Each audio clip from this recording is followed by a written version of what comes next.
Hey, what if I told you that being broke isn't your only option, and that you could walk away from the rat race? Yes, even with just 150K sitting in the bank and still live a decent life without punching the clock ever again.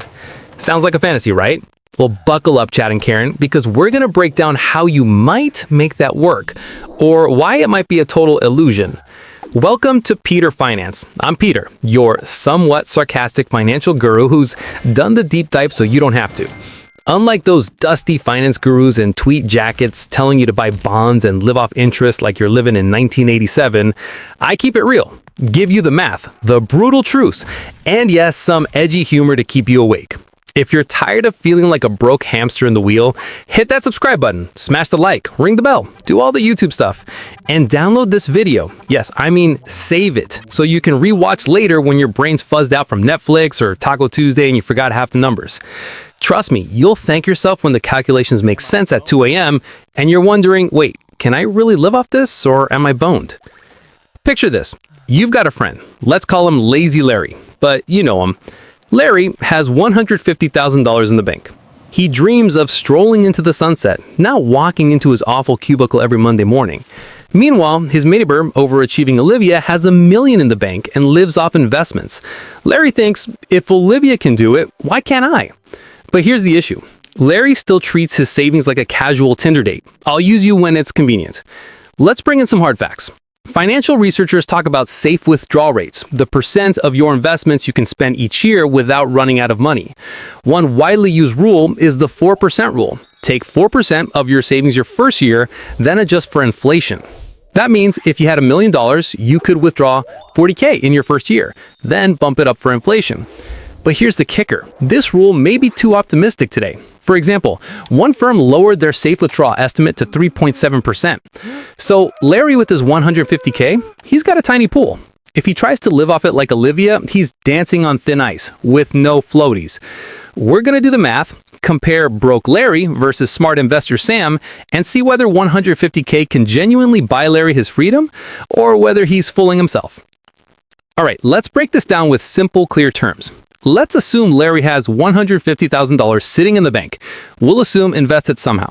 He wants to never work again. Let's pick a safe withdrawal rate. Just to be optimistic, we'll use 4%. Even though that might be generous. 4% of 150K is $6,000 per year. That's $6,000 divided by 12 equals $500 per month. That's if nothing goes wrong. Inflation is tame, markets cooperate, etc. So if Larry wants to live off his 150K forever, he has $500 per month to spend. In many places in the US, that's rent and utilities for a studio apartment. In Abuja or Lagos, realistically, it might barely cover basics or a super modest lifestyle. Now let's try some other numbers. What if Larry stretches and uses a 5% withdrawal rate? Higher risk, but it's 150K times 5% equals $7,500 per year. Equals $625 per month. Better, but higher risk means he might run out of the money faster, or inflation, market dips, emergencies could blow a hole. If Larry wants a more generous lifestyle, say $2,000 per month, $24,000 per year, then you need $24,000 divided by 0.04 equals $600,000 at 4%. At 5%, 24,000 divided by 0.05 equals 480,000. Still way more than 150. So if you're watching this and you have 150K in the bank or maybe less, consider this your wake-up slap, not a defeat. You can aim for freedom, but you must be brutally honest with your lifestyle, your assumptions, and your investment plan. Because the last thing you want to do is quit working and then realize you're just watching your money drip away like water through a sieve while you're complaining that your Netflix account got cut. Let's avoid that. Before we continue, if your goal is to retire early or live off savings, download this video, save it offline so you can revisit the numbers, rewind the breakdowns, pause when I drop the math, and make sure you internalize this before you commit to living off 150K. This is your blueprint, not just sit back and hope. And you'll want to rewatch it when you're making decisions. Stay tuned for part 2, coming up right after this, where we go from is it possible to here's how to make it work or show why you still need plan B. All right, let's stop pretending the math fairy is going to save us. Let's take Lazy Larry again. He says, I'll just live on the cash until I die. Cool, Larry, let's test that. If Larry spends $2,000 a month, that's rent plus food plus Netflix plus occasional pizza and the Wi-Fi he uses to watch me roast his finances, then $150,000 divided by 2,000 equals 75 months. That's 6 years and 3 months before he's flat broke. No interest, no inflation, just pure burn. Now let's toss in some interest. Let's say Larry parks his $150K in a high-yield savings account. Rates right now in October 2025 are hovering around 4.5% APY. So 4.5% of $150K is $6,750 per year, equal about $560 a month. So if he only spends the interest, he can live forever on that. But again, that's $560 a month. That's groceries plus a Spotify premium plan and maybe half your rent in Ohio, if you're lucky. But let's suppose he wants to spend $1,500 a month. A tight budget in most countries, but possible in some. We can use a compound interest calculator. 150K, earning 4.5%, spending $1,500 per month. He runs out of money in about 11 years. That's if inflation doesn't kill him first. Inflation is the silent killer. Right now, the U.S. inflation rate is roughly 3.5%, according to the Bureau of Labor Statistics. That means everything you buy goes up 3.5% a year. So if Larry spends $1,500 today, in 10 years, he'll need around $2,100 to buy the same stuff. Meanwhile, his savings interest stays flat. That gap is where Larry's retirement dream starts bleeding out. Moral of the story, living off 150K without working is technically possible, but it's more like a survival mode challenge than a vacation. If you're planning on never working again, you'd better be either ultra frugal or ultra creative. All right, let's say you're stubborn and you're like, Peter, I don't care what you say, I will retire with 150K. Okay then, budget meese mode activated. First, cut rent. That's the biggest expense. Move somewhere cheap. Southeast Asia, Latin America, Eastern Europe. You can live comfortably on $800 to $1,000 a month in some regions, or even some rural areas in the US, if you own your place. Rent eats your money faster than inflation does. Second, ditch car payments. That $400 monthly car loan, gone. Drive something cheap or walk. You don't need a Tesla to drive to the grocery store when you're retired. Third, learn to cook. If you eat out daily, you're basically burning your retirement with hot sauce. Groceries greater than restaurants, always. Fourth, healthcare. If you live in the US, this is your biggest landmine. A hospital bill can vaporize your 150K in a week. So if you want this never work again plan to work, you either move somewhere with cheap healthcare or get a basic insurance plan and stay healthy. Gym greater than hospital. This is where the FIRE movement, financial independence, retire early, crowd gets it right. They focused on controlling expenses as much as they focus on income. It's not how much you make, it's how little you need. Now we flip the script. What if you could stretch that 150K by earning money off it without working? Enter passive income. Yeah, I know, the internet butchers that term like a Thanksgiving turkey, but true passive income does exist. Example number 1, dividend stocks. You can buy dividend-paying ETFs. Yep, like the S&P 500 Dividend Aristocrats. Average dividend yield is around 2 to 4%. So if Larry invests his 150K at a 3% yield, he's making $4,500 a year in dividends, $375 a month. If he reinvests and lets it compound, it grows. Example number 2, real estate crowdfunding or REITs. Platforms like Fundrise or public REITs average 5 to 8% returns long-term, but fluctuate. At 6%, that's $9,000 per year, $750 a month. Better than a savings account, but with risk. Example number 3, T-bills and money market funds. Short-term U.S. Treasury bills right now pay around 5.3% as of October 2025. That's $7,950 a year if he rotates that money smartly. Low risk, government-backed. If Larry keeps his expenses low, he can basically coast off that interest alone and touch none of his principal. See how the game changes when you play defense and offense? Instead of thinking 150K is too small, you ask, how can I make 150K produce income? Now we flip the script. What if you could stretch that 150K by earning money off it without working? Enter passive income. Now, I know someone in the comments will say, but Peter, what if I lose money in the market? And I'll say, yeah, that's possible. That's why we diversify. Split the cash. Some in T-bills or high-yield savings, 5%. Some in dividends ETFs, 3%. Some in REITs, 6%. Some may be in bonds, 4%. Weighted average return? Around 4.5 to 5%. That's $7,500 a year passive cash flow, $625 a month without touching the principal.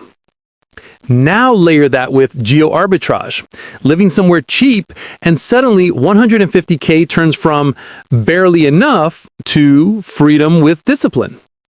Here's the thing people don't talk about.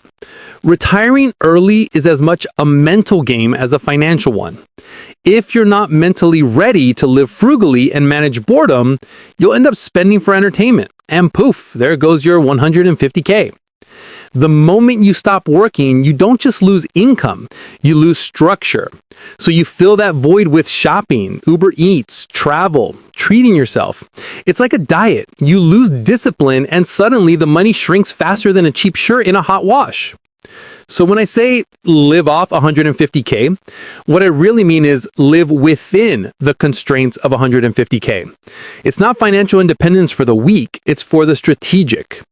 If you have the discipline to budget hard and the curiosity to keep learning how to optimize returns, you can stretch that money way further than the average 9-to-5 worker blowing half their paycheck on takeout and subscriptions they forgot they had. You know what's funny? Most people don't have 150K at all.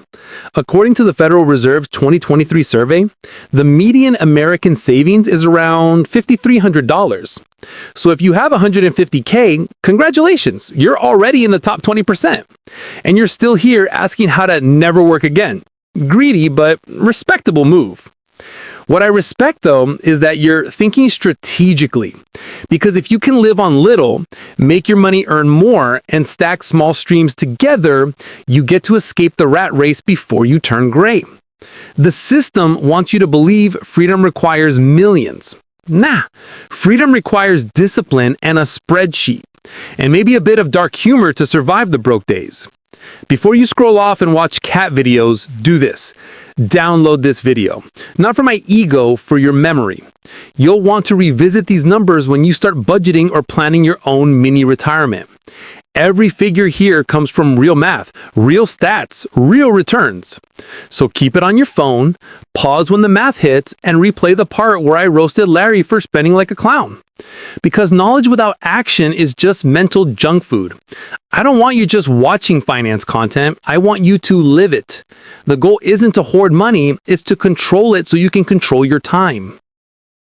So now that Lazy Larry's been roasted and humbled, let's build his survival kit, the 150K Freedom Plan. Because if you're serious about living off that cash forever, you can't treat it like a trophy. You treat it like a soldier in a long war. Every dollar needs a job. Here's how you deploy it like a boss, not a bum. Step 1. Split the money like a portfolio, not a piggy bank. Don't dump all 150K in one place. That's how you wake up one morning and realize your get-rich-slow plan turned into get-broke-fast. 50K in T-bills or high-yield savings, around 5%. Safety, liquidity, 50K in dividend ETFs, steady 3% cash flow plus growth, 25K in REITs, real estate exposure, 5 to 8% yield, 15K in inflation protected bonds or I bonds, hedge when inflation decides to go Super Saiyan. That mix averages around 4.5 to 5% return with low volatility. Boom, that's $7,000 to $7,500 per year in passive income while your principal stays intact. That's $600 to $625 per month. Not sexy, but sustainable. Step 2, automate everything. Interest reinvest automatically, dividends reinvest automatically. You want to set up that earns while you sleep and compounds while you mean scroll, because manual discipline dies faster than a gym membership in February. Step 3, budget like a minimalist Chad. This is the part people hate, tracking spending. But the moment you start treating your expenses like calories, you start seeing where your financial fat lives. Larry's old budget: $1,500 rent, $400 car, $300 food, $150 subscriptions, $150 missile. That's $2,500 a month. You're toast. Budget beast mode: $600 rent, room share or cheap region, $0 car, bike, $200 food, $50 subs, $100 missile. That's $950. That fits under the $1,000 mark, and suddenly you're coasting on interest alone. The average person sees that and says, "That's not living." Wrong. That's buying freedom. You're swapping luxury for time, and time is the only currency that never devalues.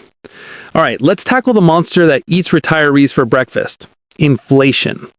Even if inflation chills at 3%, in 20 years, your $1 today buys 0.55 cents worth of stuff.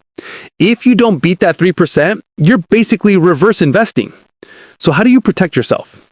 1. Own assets, not just cash. Cash melts. Stocks, real estate, even tips, treasury, inflation-protected securities fight inflation better. Diversify globally. Don't just hold U.S. assets. Emerging market ETFs sometimes outperform during inflationary periods. Keep earning interest that outpaces inflation. That's why 5% T-bills right now in October 2025 are such a gift. Lock them while they last. Don't hoard, but rotate. Move between high-yield savings, short-term bonds, and dividend ETFs depending on the rate environment. Don't be lazy like Larry. Now let's talk longevity. If you start living off $150K at 35 and you live to 85, that's 50 years of surviving inflation, crashes, medical bills, and stupid decisions. So that never work again fantasy only works if you're okay with occasionally working again, just smarter this time. That might mean part-time remote gigs or monetizing hobbies or renting out something small. Because here's the truth: you don't need to never work. You just need to never depend on a job again. That's real freedom. Options, not obligations. So the final word: 150K can buy freedom, but not luxury. It can buy time, but not laziness. It can buy peace, but only if you build discipline. People blow that much on cars, weddings, or crypto FOMO and end up broke. If you instead make it your freedom fund, you can live lean, learn fast, and laugh while others grind 40 years to retire rich. If that sounds like your vibe, like this video, subscribe, and yes, download it so that next time you're doubting whether 150K can change your life, you'll remember it's not about the money, it's about how you manage it. This has been Peter Finance. Now, go tell Lazy Larry to stop buying lattes with his retirement fund. See you in the next one.